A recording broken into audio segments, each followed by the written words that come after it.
Nel cuore della Calabria esiste un paese di 3.500 abitanti, che è il centro nevralgico dell'organizzazione che controlla gran parte del traffico di cocaina europeo.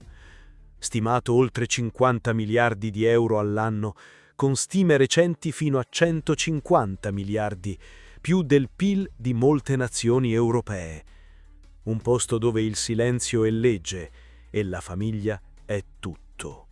Un luogo che ha partorito l'organizzazione criminale più ricca e potente del pianeta.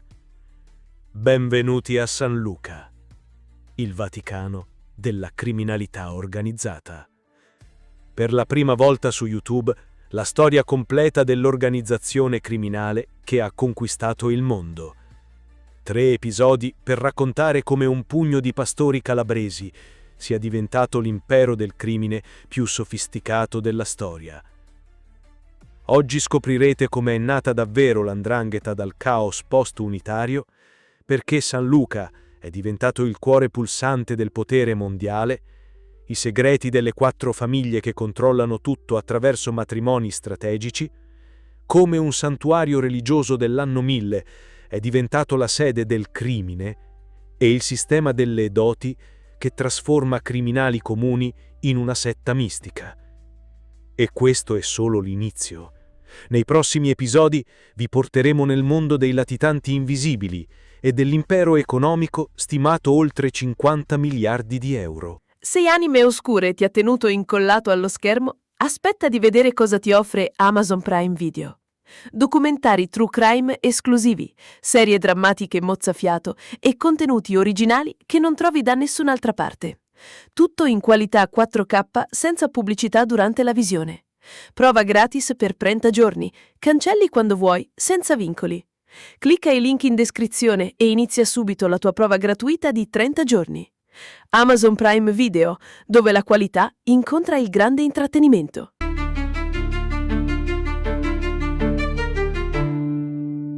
– 17 marzo 1861. Viene proclamato il Regno d'Italia. Il Regno delle 2 Sicilie crolla definitivamente, ma nel sud esplode il caos. Le campagne calabresi sono un teatro di violenza dove si combatte una guerra dimenticata dalla storia. Da una parte i briganti, dall'altra i galantuomini del nuovo Stato sabaudo. Ma c'è un dettaglio che sfugge a molti storici. Il brigantaggio e l''ndrangheta non sono la stessa cosa. Il brigantaggio è violenza politica, resistenza disperata contro l'oppressore piemontese, fame di giustizia sociale. È transitorio, reattivo, destinato a sparire con la morte dell'ultimo brigante. Infatti, entro la fine degli anni 60 dell'Ottocento viene completamente soppresso. L''ndrangheta è qualcos'altro. È struttura, è metodo, è un progetto a lungo termine che guarda oltre la semplice resistenza. Mentre i briganti muoiono sui monti dell'Aspromonte, nelle cittadine calabresi qualcosa di più sottile e pericoloso prende forma. Piccoli gruppi organizzati che non si limitano a rubare o protestare, che studiano, pianificano, si organizzano secondo regole precise. I primi rapporti di polizia degli anni 60 dell'Ottocento, conservati negli archivi di Stato, parlano di associazioni criminose a Reggio Calabria. Non briganti isolati, ma gruppi strutturati con regole precise e gerarchie consolidate. Nel rapporto dei Carabinieri di Seminara del 1872 si riferisce di un gruppo di delinquenti legati tra loro da un rigoroso codice segreto che commettevano delitti di ogni genere seguendo una disciplina interna. Sebbene le radici di questi gruppi affondino nell'Ottocento, il termine 'ndrangheta inizia a comparire nei documenti ufficiali solo tra gli anni 20 e 30 del Novecento, per poi acquisire riconoscimento ufficiale diffuso principalmente dalla metà degli anni 50. È in questo periodo che nasce ufficialmente il nome dell'organizzazione che dominerà il mondo. Ma perché proprio in Calabria? Perché non in Sicilia, dove la mafia esisteva già? Perché non in Campania, dove prosperava la camorra?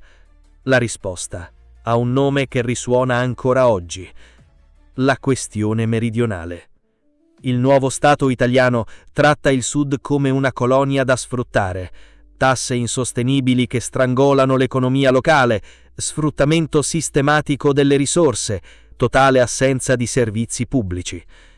Lo Stato promette tutto e non mantiene niente.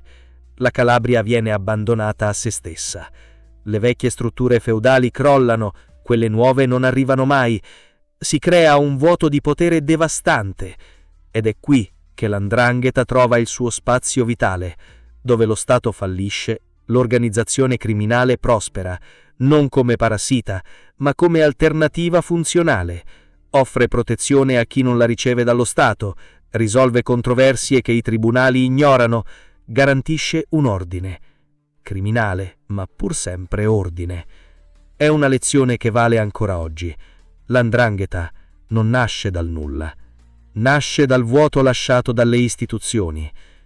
Ma c'è un altro elemento cruciale che distingue l''ndrangheta dal brigantaggio: l'appropriazione strategica delle strutture delle società segrete.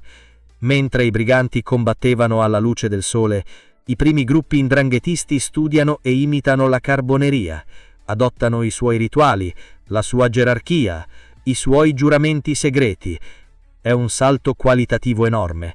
Le società segrete sono progettate per operazioni clandestine, lealtà interna incrollabile, comando strutturato.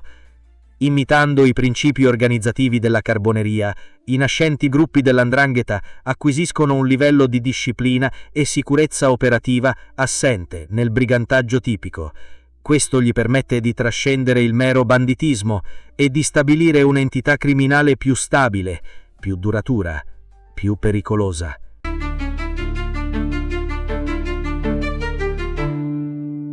«3.500 abitanti, poco più di 100 chilometri quadrati.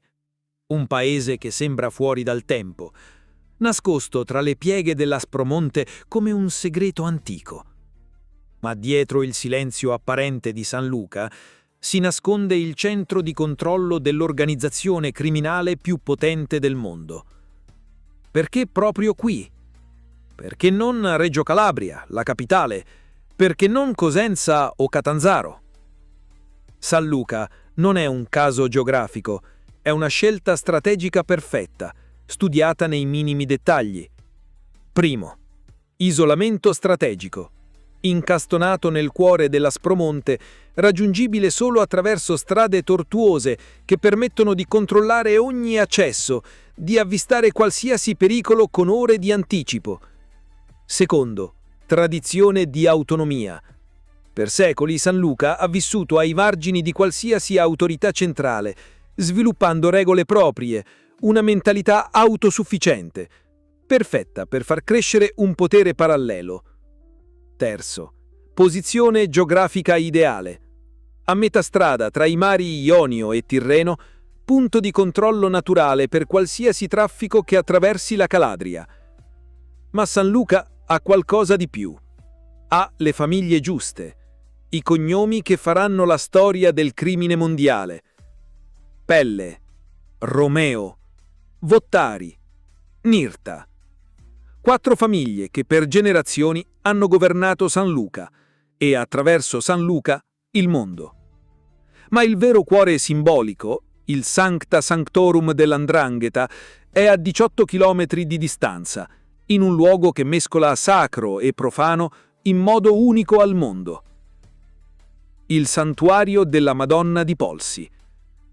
862 metri di altitudine, incastonato in una gola dell'Aspromonte che sembra scavata dalla mano di Dio. Sorge quello che i boss chiamano la Casa Madre, un santuario basiliano dell'anno 1000 anni di storia cristiana, che ogni anno, dal 31 agosto al 2 settembre, ospita migliaia di pellegrini che salgono a piedi per chilometri di sentieri impervi. Ma non tutti vengono per pregare. Per oltre un secolo, durante la festa della Madonna della Montagna, Polsi è stato il luogo delle riunioni del crimine, l'organo supremo dell''ndrangheta che governa l'organizzazione a livello mondiale. Immaginate la scena. È il 1° settembre. L'alba si alza sui monti dell'Aspromonte. Migliaia di pellegrini salgono verso il santuario, ma tra loro si muovono ombre diverse. Da tutta la Calabria, dall'Australia, dal Canada, dalla Germania, dal Belgio, arrivano uomini che si mimetizzano tra i fedeli, volti che nessuno riconosce, nomi che non esistono sui documenti, decisioni che cambieranno gli equilibri del crimine mondiale. Si riconoscono attraverso codici antichi, gesti impercettibili, parole che hanno significati nascosti. Mentre i pellegrini pregano la Madonna, loro pianificano il futuro del narcotraffico internazionale. Il procuratore Nicola Gratteri, uno dei magistrati che meglio conosce l''ndrangheta, lo dice chiaramente. A Polsi si custodiscono le 12 tavole dell''ndrangheta, è il luogo sacro dell'organizzazione. Nel 2010, per la prima volta nella storia, i carabinieri riescono a documentare una di queste riunioni segrete. Quello che scoprono è sconvolgente. Il santuario non è solo un simbolo, è una sede operativa in piena attività. Qui si decidono le doti, i gradi dell'organizzazione che determinano il potere di ogni affiliato. Qui si risolvono le controversie tra famiglie.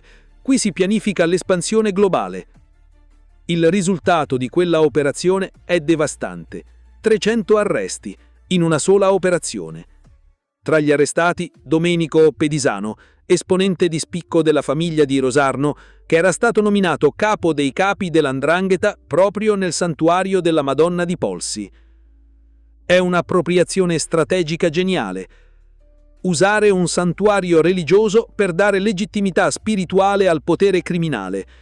L''ndrangheta non si limita ad imitare lo Stato, vuole sostituirlo completamente e per farlo ha bisogno di una sua religione, di suoi simboli, di una sua tradizione millenaria. Polsi diventa tutto ciò. Il Vaticano del crimine organizzato. L'organizzazione si è sempre chiamata la Santa. I suoi membri sono santisti. I suoi rituali mescolano preghiere cristiane e giuramenti criminali. È una perversione del sacro, ma tremendamente efficace. Ogni boss che riceve una dote superiore giura mettendo una mano sul Vangelo. Ogni decisione importante viene presa sotto la protezione della Madonna. Ogni tradimento viene punito come un sacrilegio.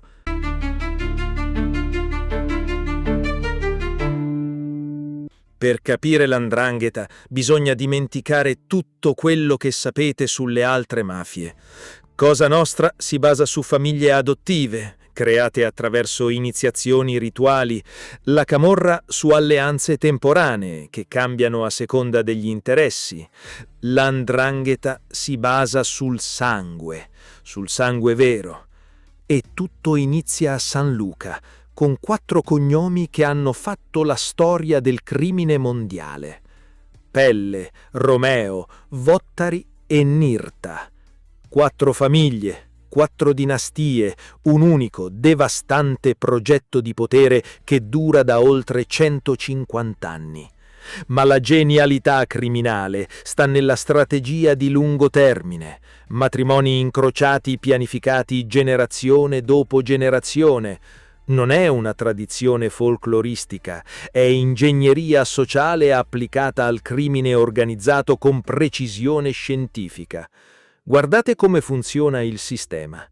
I Pelle, dinastia storicamente legata al contrabbando e poi al narcotraffico, si alleano con i Vottari attraverso matrimoni strategici che uniscono territori e risorse. I Romeo, famiglia potente nel controllo delle attività economiche, si legano ai Nirta attraverso unioni che consolidano il dominio sui traffici internazionali. Generazione dopo generazione, queste 4 famiglie diventano una superfamiglia, unificata attraverso una rete di parentele che abbraccia l'intera struttura criminale di San Luca. Il risultato? Un'organizzazione completamente impenetrabile. Tradire l''ndrangheta significa tradire tuo cognato, collaborare con la giustizia significa mandare in galera tuo suocero, tuo fratello, tuo genero. Rompere il silenzio significa distruggere tua moglie e i tuoi figli, condannarli all'isolamento sociale per generazioni. È per questo che l''ndrangheta ha il numero più basso di pentiti di tutte le mafie. In 150 anni di storia, pochissimi collaboratori di giustizia significativi, una cifra irrisoria confrontata alle migliaia di Cosa Nostra e Camorra. I legami di sangue sono più forti di qualsiasi paura, più forti delle minacce dello Stato, più forti della prospettiva del carcere, più forti perfino della morte. Ma dentro questo sistema apparentemente unito si nasconde una guerra feroce, perché anche il sangue, a volte, può essere versato. Le 4 famiglie, unite nei secoli, si dividono negli anni 90 in 2 schieramenti contrapposti. Da una parte Nirta Strangio, dall'altra Pelle, Vottari e Romeo. Non è una divisione geografica, è molto di più, è uno scontro per il controllo totale di San Luca e, attraverso San Luca, del mondo. Lo scontro ha radici profonde, legate al controllo dei traffici internazionali, al potere economico che deriva dal narcotraffico e alla supremazia sulle locali sparse nei 5 continenti. Tutto esplode il 10 febbraio 1991, con quella che diventerà nota come la faida di San Luca. Carnevale 1991. Un gruppo di ragazzi lancia delle uova contro il circolo ricreativo, gestito da affiliati ai Pelle. Sembra uno scherzo di carnevale. È l'inizio di una guerra che durerà 20 anni e farà il giro del mondo. I ragazzi del gruppo Strangio e Nirta sporcano anche l'auto di uno dei Vottari. La reazione non si fa intendere.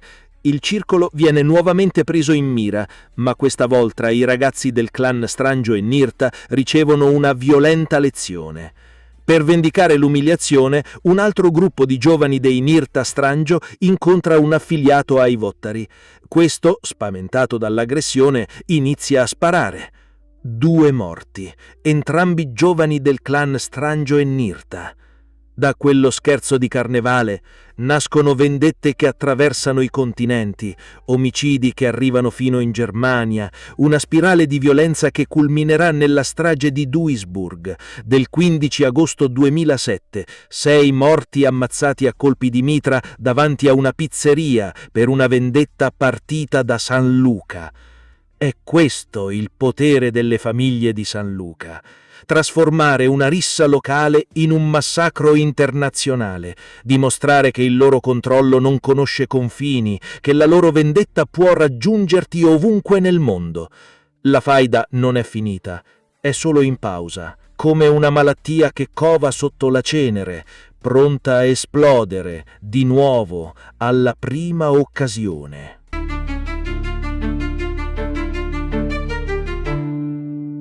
L''ndrangheta non è un'organizzazione criminale, è uno stato parallelo, con le sue leggi, le sue gerarchie, i suoi rituali, la sua costituzione scritta.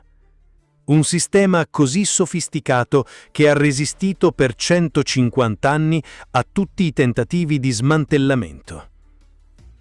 Al centro di tutto, il sistema delle doti. Non sono semplici gradi militari, come in un esercito.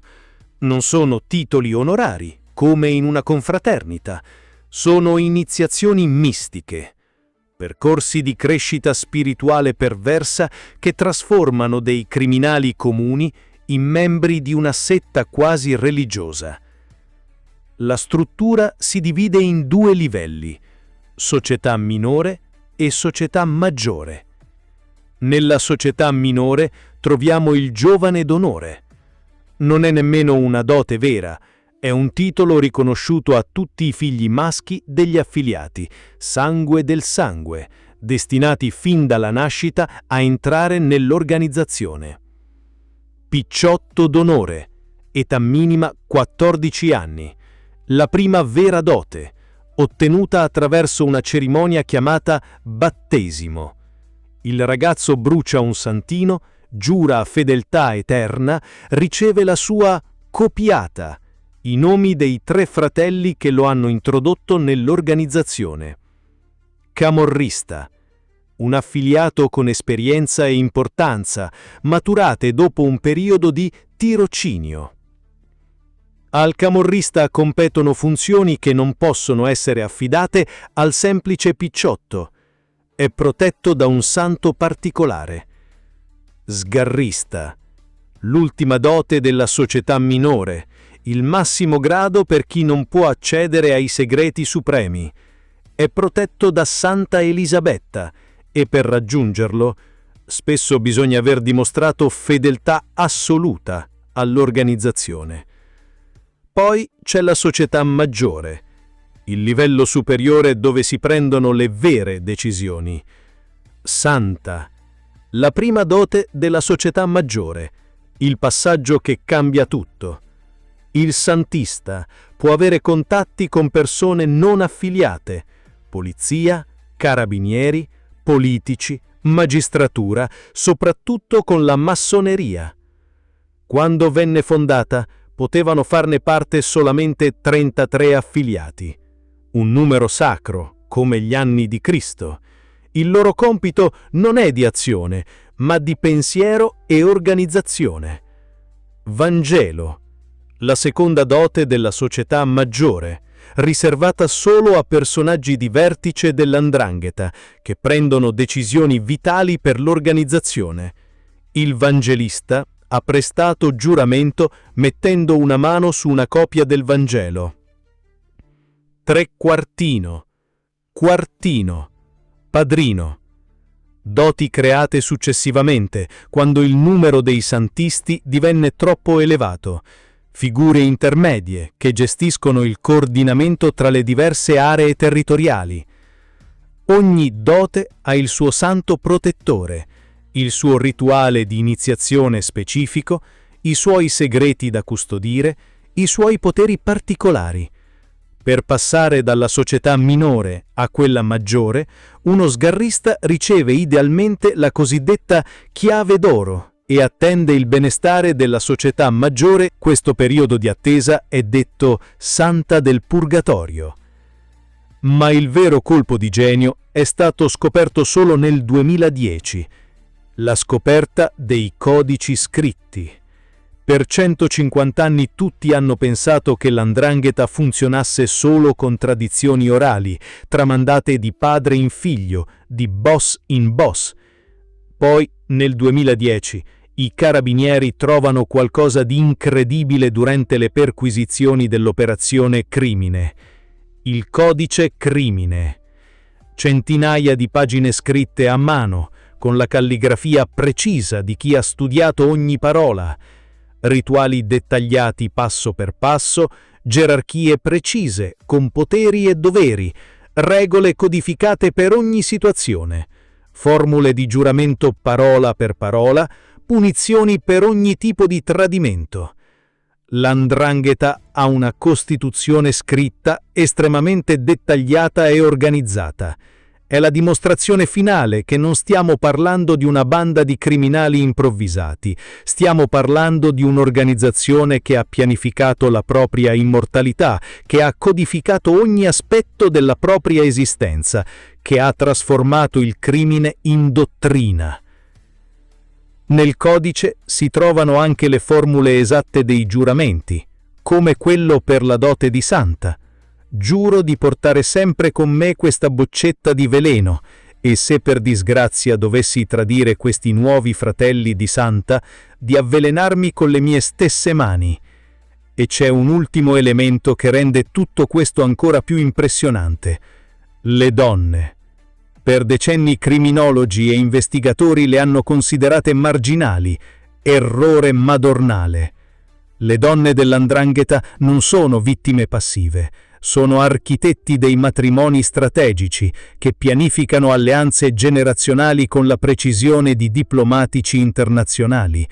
Sono teste di ponte per l'espansione internazionale. Spesso sono loro che si trasferiscono per prime nei nuovi territori, stabiliscono le prime locali, preparano il terreno per l'arrivo degli uomini. Manager finanziarie durante la latitanza dei mariti, gestiscono patrimoni, prendono decisioni operative, mantengono i contatti con le altre famiglie. Custodi della tradizione e dell'educazione criminale dei figli. Sono loro che tramandano i valori dell'organizzazione, che insegnano il silenzio, che crescono la prossima generazione di 'ndranghetisti. Senza le donne, l''ndrangheta non esisterebbe. Sono loro che trasformano le famiglie criminali in dinastie immortali. Ma c'è un ultimo segreto del sistema. Esistono anche doti a non affiliati, per magistrati, medici, avvocati, dimostrando l'infiltrazione pervasiva oltre la membership formale. Un sistema perfetto, una macchina di potere che si autoalimenta, uno Stato nello Stato che ha attraversato 3 secoli senza mai spezzarsi. Questa è l''ndrangheta, non una banda di criminali, ma l'organizzazione più sofisticata e longeva della storia del crimine.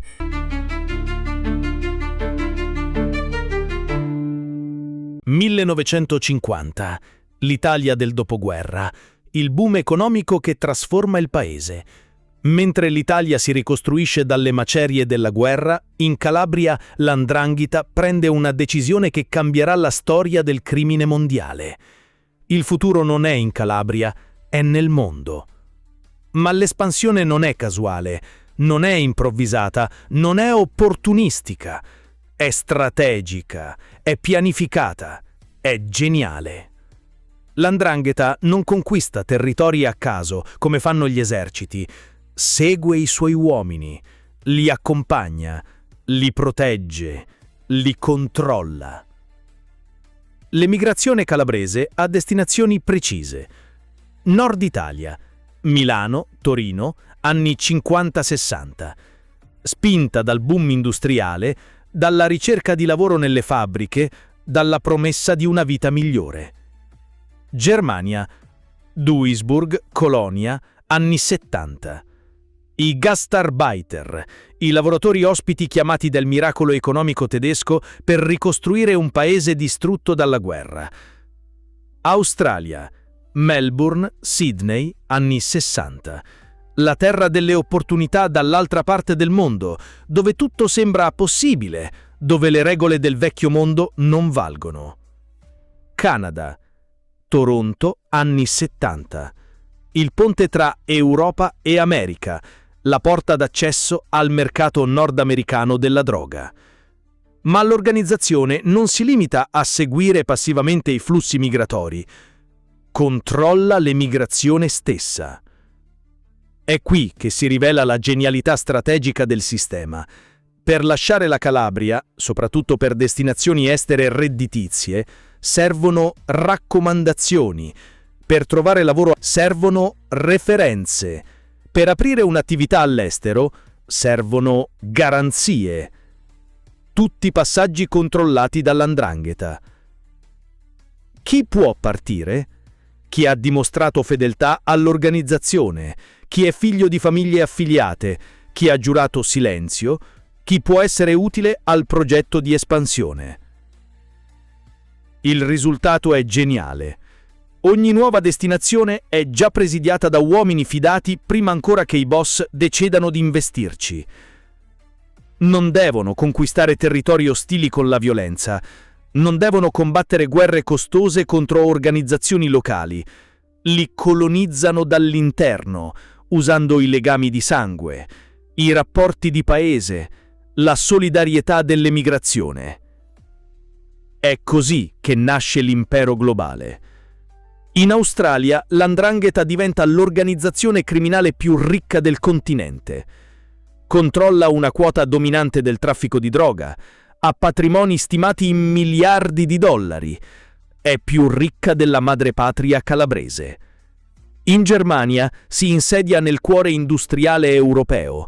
Duisburg diventa una delle capitali europee del riciclaggio. I ristoranti italiani, le pizzerie, le società di import-export nascondono sofisticati sistemi di pulizia del denaro sporco. In Canada si allea con i cartelli sudamericani. Toronto diventa un ponte importante tra la Colombia e l'Europa. Tonnellate di cocaina transitano attraverso il porto, controllate da famiglie che parlano ancora il dialetto di San Luca. Nel nord Italia avviene la vera rivoluzione. L''ndrangheta scopre che qui può fare quello che in Calabria non è mai riuscita: diventare invisibile. Milano, Torino, Genova, Reggio Emilia, città dove nessuno conosce le facce dei boss calabresi, dove muoversi indisturbati, dove i soldi della droga diventano investimenti legali. La maggior parte del fatturato dell''ndrangheta viene prodotto fuori dalla Calabria. Al sud rimangono i delitti, le faide, la violenza che finisce sui giornali. Al nord ci sono gli affari, quelli veri, quelli che non fanno rumore, quelli che cambiano l'economia di un paese. L''ndrangheta è presente su tutti i continenti. È l'unica organizzazione criminale veramente globale. E tutto parte da San Luca, un paese di 3.500 abitanti sperduto nell'Aspromonte che comanda un impero criminale mondiale. Ma c'è un passaggio cruciale che trasforma tutto: il momento in cui l''ndrangheta capisce che il controllo del territorio, l'attività tradizionale di tutte le mafie, non basta più. Bisogna controllare i flussi di droga, i flussi di denaro, i flussi di informazioni. Negli anni 70-80 avviene la grande trasformazione. L''ndrangheta abbandona gradualmente le attività tradizionali: estorsioni locali, controllo dei mercati rionali, piccolo spaccio di provincia, e si butta a capofitto nel narcotraffico internazionale. Il porto di Gioia Tauro diventa una delle porte d'Europa per la cocaina sudamericana. Container che arrivano da Caracas, da Cartagena, da Santos, nascondono tonnellate di polvere bianca che vale più dell'oro. Ma l''ndrangheta non si limita ad importare, controlla l'intera filiera, dall'acquisto dai cartelli colombiani, al trasporto attraverso l'Atlantico, allo sbarco in Europa, alla distribuzione nelle piazze di spaccio, al riciclaggio dei proventi. È un quasi monopolio. Una quota dominante della cocaina che arriva in Europa passa attraverso le mani dell''ndrangheta.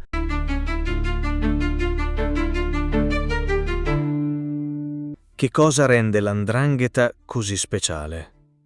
Perché riuscite a sopravvivere quando Cosa Nostra è stata decimata dai pentiti?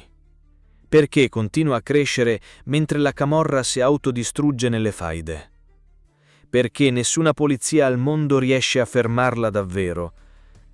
La risposta sta in quello che abbiamo raccontato oggi.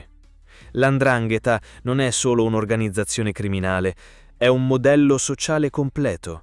Un sistema che, primo, unisce tradizione e modernità, conserva rituali dell'800 ma usa tecnologie del XXI secolo, mantiene la lealtà attraverso giuramenti antichi, ma gestisce traffici attraverso sistemi informatici avanzati.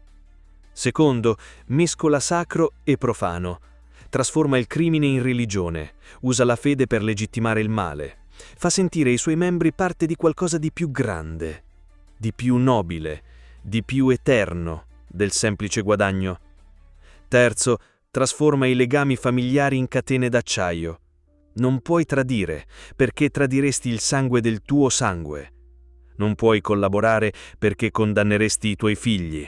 Non puoi fuggire, perché la famiglia ti seguirà ovunque. Quarto, pianifica a lungo termine invece di improvvisare. Mentre altre organizzazioni criminali ragionano in mesi o anni, l''ndrangheta ragiona in generazioni. I matrimoni di oggi decideranno le alleanze di domani. I figli di oggi saranno i boss del futuro. Quinto, sa adattarsi senza perdere la propria identità. È presente in decine di nazioni, parla centinaia di lingue, si adatta a qualsiasi cultura, ma mantiene sempre i suoi codici, le sue regole, la sua fedeltà a San Luca. È per questo che è diventata l'organizzazione criminale più potente del mondo. Non è solo criminalità, è una civiltà parallela, con i suoi valori, le sue tradizioni, la sua visione del mondo. E mentre gli stati democratici si dibattono tra crisi politiche, scandali, cambi di governo, l''ndrangheta mantiene una stabilità che dura da 150 anni. Ma come fanno i boss a comandare questo impero mentre sono nascosti da decenni?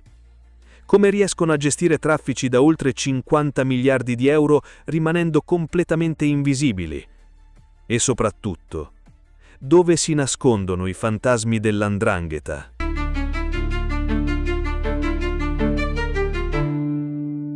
Abbiamo viaggiato nel cuore oscuro della Calabria, dove un pugno di pastori analfabeti ha costruito l'impero criminale più sofisticato della storia. San Luca, 3.500 abitanti che comandano il mondo, non attraverso eserciti o diplomazie, ma attraverso qualcosa di più potente: il sangue, il silenzio, la tradizione. L''ndrangheta non è un'anomalia, è la conseguenza logica di un vuoto, il vuoto lasciato da uno Stato che promette tutto e non mantiene niente. Dove lo Stato fallisce, l'antistato prospera. Dove la giustizia non arriva, arriva la vendetta. Dove la legge non protegge, protegge la famiglia, anche quando quella famiglia uccide. 150 anni di storia, 5 generazioni di boss, migliaia di morti. E ancora oggi, mentre guardate questo video, nelle masserie dell'Aspromonte si decidono i destini del crimine mondiale. È una lezione che dovremmo aver imparato. Il male non nasce dal nulla, cresce nei vuoti che lasciamo, si nutre delle ingiustizie che ignoriamo, si rafforza sui silenzi che scegliamo. L''ndrangheta non è solo criminalità organizzata, è lo specchio deformato di una società che non sa proteggere i suoi figli più deboli. E fino a quando esisteranno i San Luca dimenticati dal mondo, esisteranno sempre i San Luca che governano il mondo. Il silenzio dell'Aspromonte nasconde ancora troppi segreti, troppi fantasmi, troppi misteri irrisolti. Se questo viaggio nell'oscurità vi ha colpiti, lasciate un commento e diteci quale storia vorreste che raccontassimo nel prossimo episodio. I boss italo-americani che hanno costruito l'America criminale? I segreti delle donne d''ndrangheta? L'impero economico da 50 miliardi? O forse preferite che torniamo indietro nel tempo ai primi boss dell'800? La scelta è vostra. Noi continueremo a cercare la verità, anche quando fa male, soprattutto quando fa male.